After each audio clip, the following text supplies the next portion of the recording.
Contracts are worthless. Let's have a look.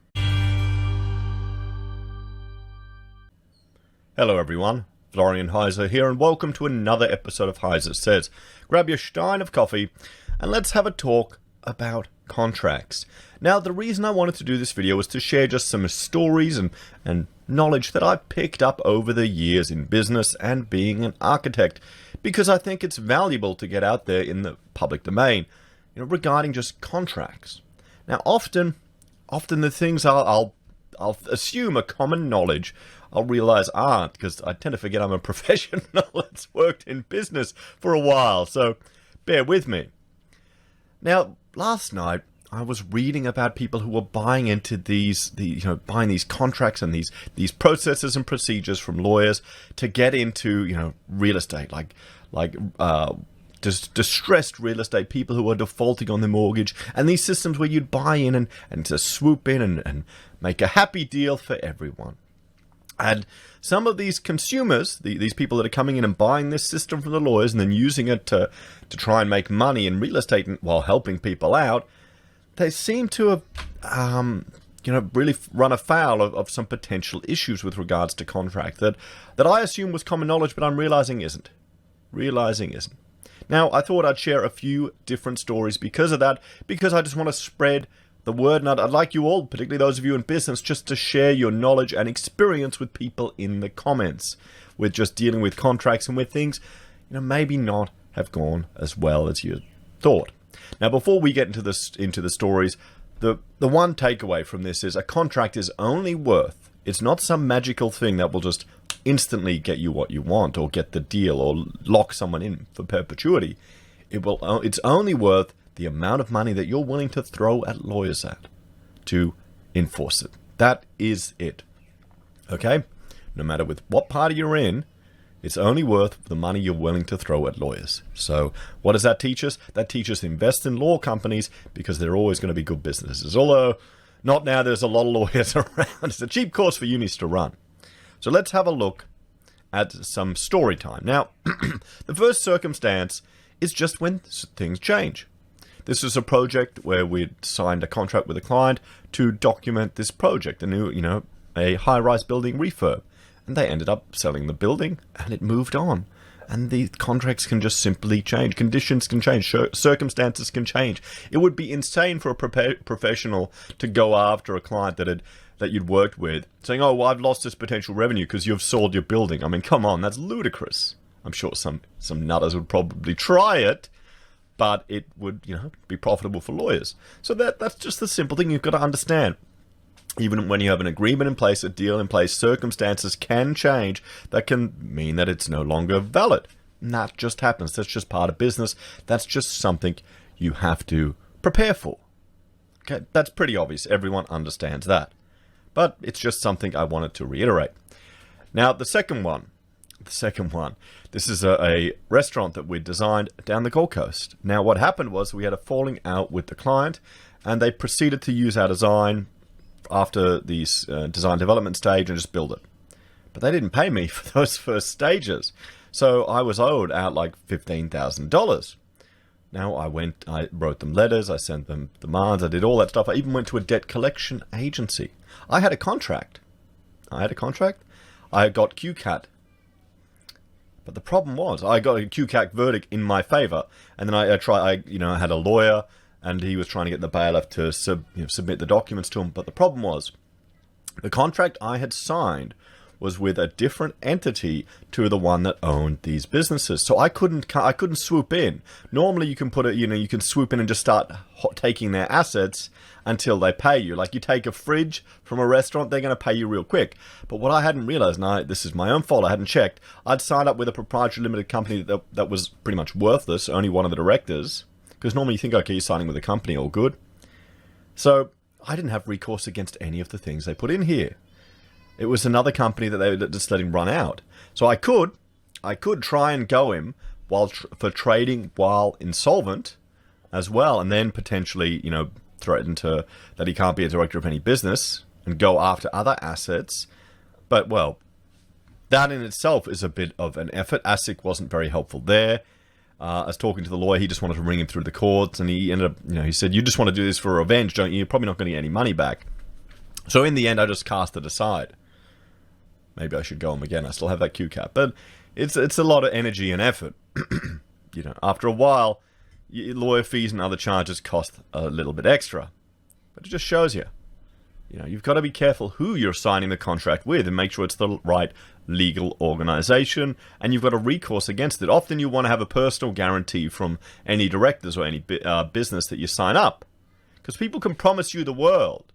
They can promise you the world, but if they just bugger off and say, "Nah, not paying," what can you do? So that was an interesting lesson with regards to making sure you're signing up with the right legal entity as well. And that was a valuable lesson for me to learn. So the lesson here was to do the thorough ASIC searches. And if you're signing up, a director signing up a company, maybe try and get a personal guarantee. And that will give you then recourse against their personal assets. You can put a lien against their house or whatever you can to try and recover the money that's owed to you. And that was, lesson I learnt. Probably a little costly, but, that's just part of life. That's just part of life. Oh, and then another one. We've done a lot of retail work. We've done retail fit-outs like little shops, not necessarily for Zara, but around all of Australia and some around the world. Now, we had one well-known client where we had a contract in place. We'd agreed to a square meter rate, so our fee, to make it easy, because they just had to pump these things out real quick, and it would take us too long to do a fee proposal every time, we had a rate per the number of square meters of the fit-out. And that was agreed upon. They signed the contract, and we'd been engaged to do a whole lot of work for those. And we'd done several shops, and Rachel managed it. She did quite a good job with very tight time frames. The fees on these things for design are tiny. Everyone, they are tiny. They're frankly, I learned that it wasn't a very profitable business to be in for us. Sure, it could kind of keep the machine running, and it was okay for cash flow, but not for profit. Ha, get it? And well, we had, we're working away happily with this. We were getting paid. Sure, we were getting paid a bit slower than I would like, but that's normal when there's a power differential between a small business and a big business. And we came up to a DFO. DFOs, their fit-outs are a lot cheaper. They're a lot easier to do, but we had a square meter rate agreed upon. So we're thinking, fantastic. We'll actually be able to make some money on this job, make a profit. So we did the work. With the agreed square meter rate, we sent in the fee proposals, and we got a phone call. "No, sorry, the big boss doesn't want to pay that. We'll pay less." But we had a contract in place. They'd signed and agreed to it. It was an Australian standards contract. I prefer the Australian standards contract. I think they're quite fair and equitable. I recommend them. Check them out. I prefer them over... Oh, the architect's contracts are good too, but, I like the Australian standard ones. Or my own ones that I get lawyers to write for me. But what do you think the bias is then? Who's it favouring? It's favouring me. Whoever writes the contract puts the contract in place, so it tries to get maximum favour for them. But Australian standards are generally pretty fair. Now, in this circumstance, they just refused to pay us what we'd agreed upon. And they'd say, "We're paying you half." Half. So what was our choice to do? We could take them to court to fight for that full fee and then lose all the future work we potentially have with this client, or cop it. And what did we do? Well, we copped it. We needed the work. I needed the money. I needed to accept it. For these DFO ones, we did it at a significantly reduced price. I don't think they gave us any more after that, because there was another firm who would do it even less than what we were doing it for. Architecture is a very, very competitive game, everyone. It's just crazy competitive. So there you go. That shows you where even if you have a contract, this was my first encounter of where we had a contract in place, everything was going fine, they were happy with our work, but they just didn't feel like paying what they'd agreed upon. So they'd changed the rules after the date. They'd changed the deal. And I realized then it's worthless. That piece of paper we had was utterly worthless if they don't want to abide by it. It's all up to their good faith. If they throw that out the window, I need to be prepared to engage lawyers to fight for it. And you've got to weigh that up as a small business person if that is worth what you're going through. So whenever you sign a contract, you need to have a contingency for legal battles, or it's not worth anything. You're just hoping that it all goes smoothly unless there's a complication. And sometimes these things arise. And this is where seeing people that are buying these form letters and things from lawyers to get into property and to take advantage of distressed property, if they don't have their own legal funds set aside to enforce this, it's kind of worthless. It's no different than buying a form online, really. Unless there's the person selling you that gives you a personal guarantee or a warranty, and that they will take it to court on your behalf and then indemnify you for all costs. Can you see that happening? So that was my first encounter with that, where we'd had a signed up contract and they just refused to pay. And afterwards I learned that particular client had a bit of a reputation in the industry for doing that type of thing. They'd often give verbals to builders. So like with these type of jobs, you've got usually a contractor, a shop fitter, and then you have a whole lot of people, doing all the stuff inside. They're more complicated than they look. There'll be like fire, sprinklers, and all of these things that need to get rerouted, and there's different certifications that the certifier needs to see and give. Often you can do like a temporary certification contingent on a few things. Like say you've got one sprinkler you need to move, but it's not going to inhibit the safety of it may not be strictly compliant, but it won't inhibit the safe operations of the space. So you could get like a temporary approval contingent on that relocation of that device, and they have them in New South Wales. And then the sprinkler guy comes in and adjusts it, and then it's all good. You'll see sometimes in New South Wales, people are using those temporary certifications for like apartment buildings, and it's lasting for years. That's just insane, utterly insane what's going on there in that sector, but that's a whole other thing. So the lesson, and what I saw is they'll give verbal directions to like some of these subbies, and then they wouldn't pay them, and it's messy. So contracts are only worth what lawyers will pay, what you can throw at lawyers to pay them, and make sure you get every communication in writing. Another story that Rachel told me just now, because we were discussing doing this video, and she was bringing up all these horrible experiences she'd had. And the first job she'd ever contract administered on, and this is where they're building the project, and you are sitting between the builder and the client. As the architect, you're the impartial body, and often the builder will ring you up asking for advice or confirmation or just confirming things, because what you've designed may change because there's just unique things in the site. But there's also builders who are too lazy to actually look at the drawings and ask you to ring up and confirm stuff. What they did is they rang up Rachel and they were putting some film on a window, and this film was going on the window, and we'll color it in green here as an example, so you could use it as a whiteboard. And the builder said, oh, what side do we put the film on? I've got the guy there, I need the answer. And Rachel just made the call, stupidly, and she admits that now, without looking at the drawings, and without just telling the builder, no, I'll find out when I get back to the office, or read the drawings, you lazy bastard. That's what you usually have to say. And she made the wrong call. They put the film on the wrong side, and so then it didn't work as a whiteboard, because a whiteboard, the film needs to be on the back of the glass, and you draw on the glass. So that ended up costing her practice money as well, because they had to absorb the variation to take it off and put it on. That was half the fees in this job. It was a tiny little job. And that's just the risk you have when you're getting people to run jobs, and they need to learn their lessons, sadly. That's what happens. We've had people, I think we've avoided that because we've learned these lessons on other people and managed to share them with our staff, but it's just the way it is. It's risk of business. So that just shows you another example. Take your time. Don't let someone pressure you to give answers or to jump. This is a persuasion technique designed to manipulate you. Like, you'll go to an event and they'll say, oh, you need to sign up for this now. This is an offer only now. It's a time bar. It's designed to, usually they have a scarcity cap on it, say 5 positions only for this day, 50% off. It's all designed to manipulate you to sign off now. That's similar to the builder ringing, I need that answer now, I need that answer now, I need that answer now. He's already here waiting. And it pressured a junior person into giving an answer rather than going, no mate, shut up and check your drawings.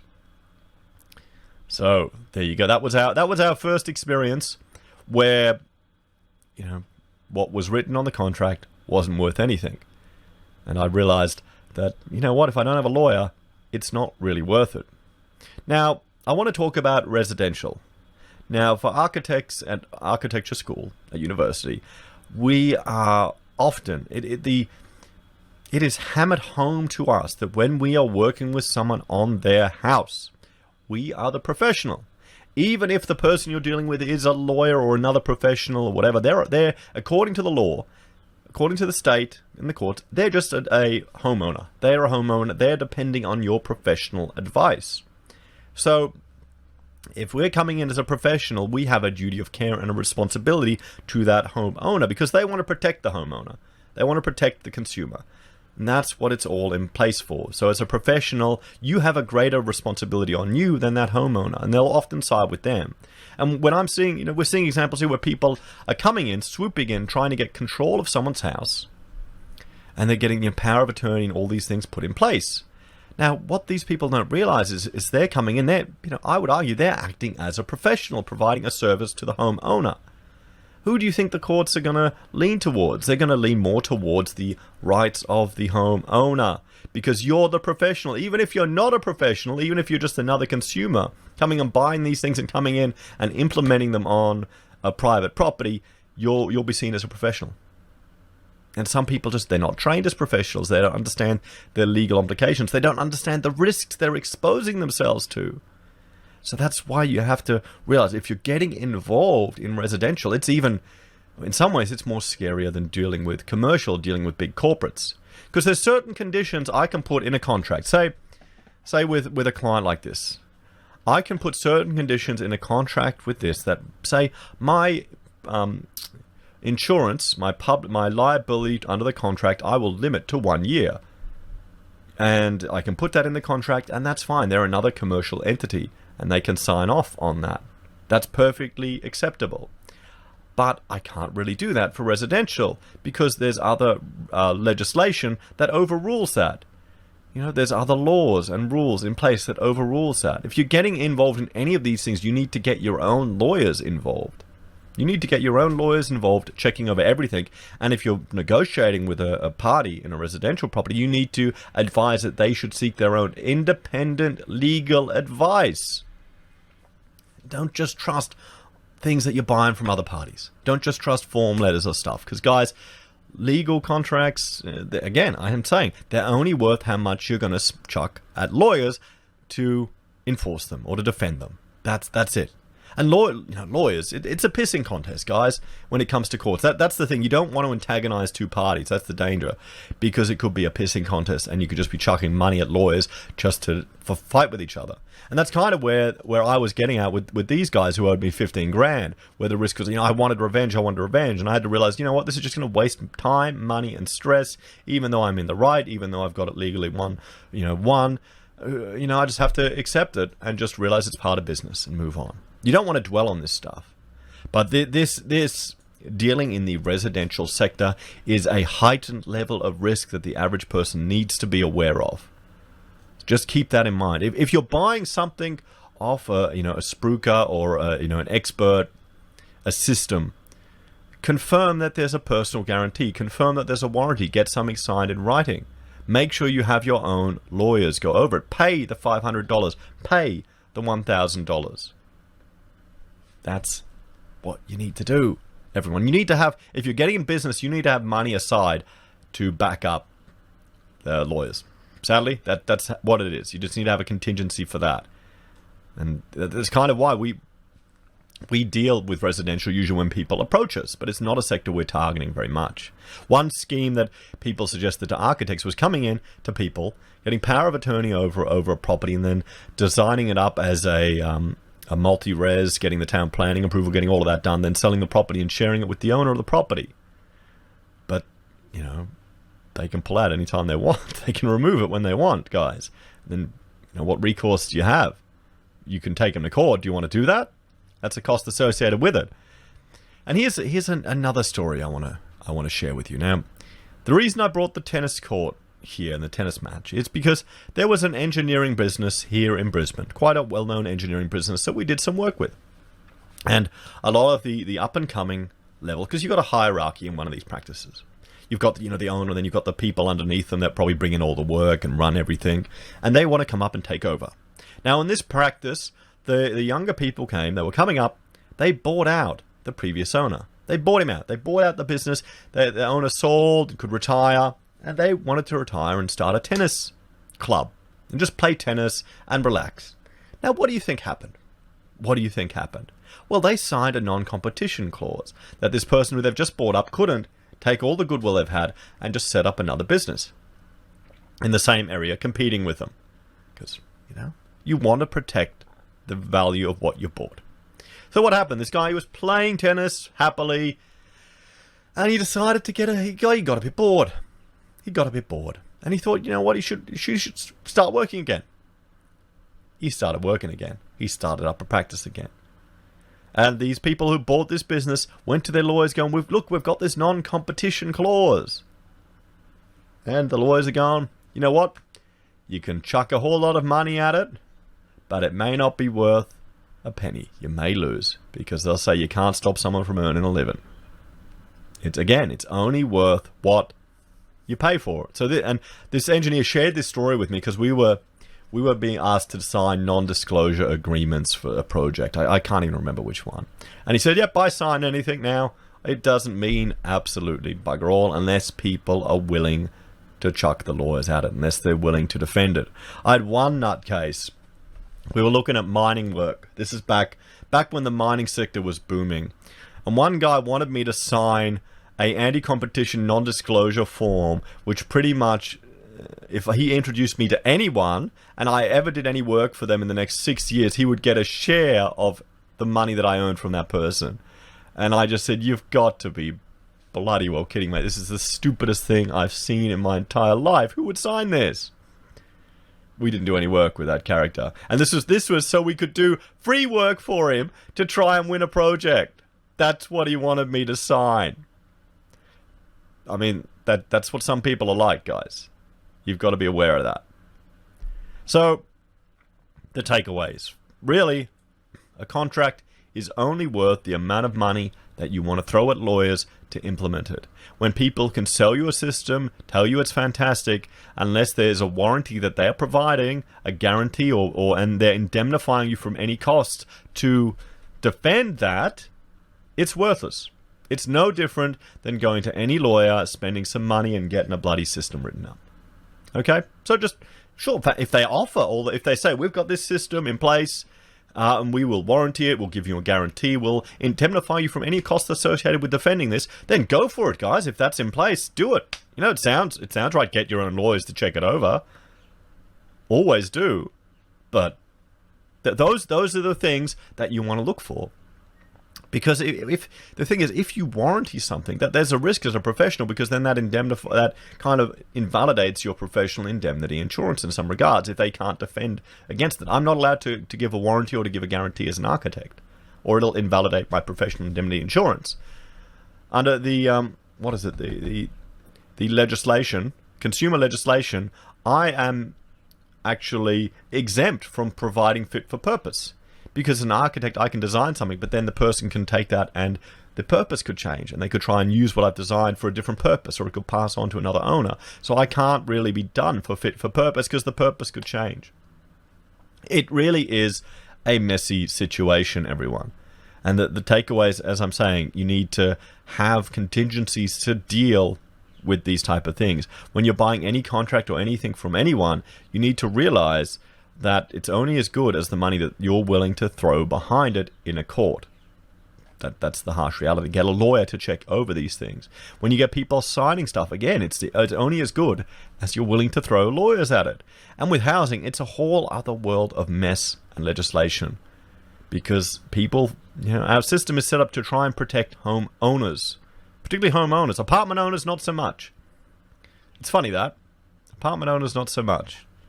So just be careful. And remember, if you have a contract signed, everything's going well, it can still change. People can change their mind of what they want to pay you. And then as a small business owner, you've got to realize, okay, am I going to fight that or am I just going to cop it? There's a power differential there too. That's the same thing is at play here, a power differential. They consider the person coming in to provide a service as a professional, even if they're not, with a power differential. This is what we encountered with our business looking at splitting and dividing blocks. Because the thing is, we were going to come in, and our goal was probably to walk away with 60 grand and help the person get 300,000 of it and just provide all the service to it. We weren't that greedy because we knew that people get a bit touchy. Their houses are their lottery ticket. here in Australia. We're obsessed with property. Yeah. Maybe we should look at it now, but the market, there's headworks costs involved, and it's a whole messy world too. You need a lot of money to do it.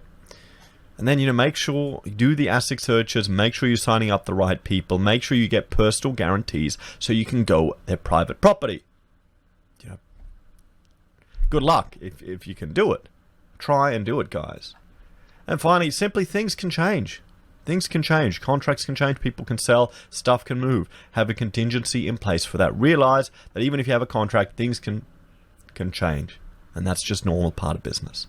So I thought I would just share this with you all. Just a few, life and business lessons I have learned over the years to hopefully make some people a little bit more aware who may not be exposed to these type of things. And just remember that when you're going, because we're going to see a flood of people selling you systems to make money, selling you ways to make millions, to get into property, to do this, to buy with no money down, all these type of things.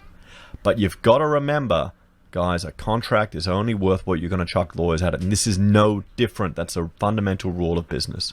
So keep aware, keep your head on your shoulders, and don't let the persuasion techniques like scarcity or limited time offers, don't let that manipulate you, everyone. There's going to be plenty of time to sort out stuff. Don't worry about it. Just relax. Relax if you have the high pressure sales technique. And, keep an open mind. Be a cynical bastard. Anyway, guys, let me know your thoughts and opinions in the comments down below. What stories do you have or have you encountered that you think would be valuable for sharing for other punters? Please leave them in the comments down below. What's the best success that you've ever had? I had one really good success, actually, where I managed to negotiate a deal with two parties for an insurance company where I got out of paying any of my, what is it that you have to pay? Excess. My broker said he's the only person he's heard of that's managed to get out of paying excess. So there you go. Everything's negotiable too, guys. Remember that. Anyway, let me know your thoughts, opinions, and experiences in the comments down below. Please like, share, and subscribe to the channel. If you're a fan and want to support the content I create here, there are a few ways you can. You can join us on YouTube or Patreon. You can support us using our affiliate links at Amazon, eBay, Independent Reserve, or Aussie Broadband. You can buy our merch from Heiser Says, use Gold Pass from the Perth Mint, or support us via PayPal. Take care, everyone, and I will see you all next time. Bye for now.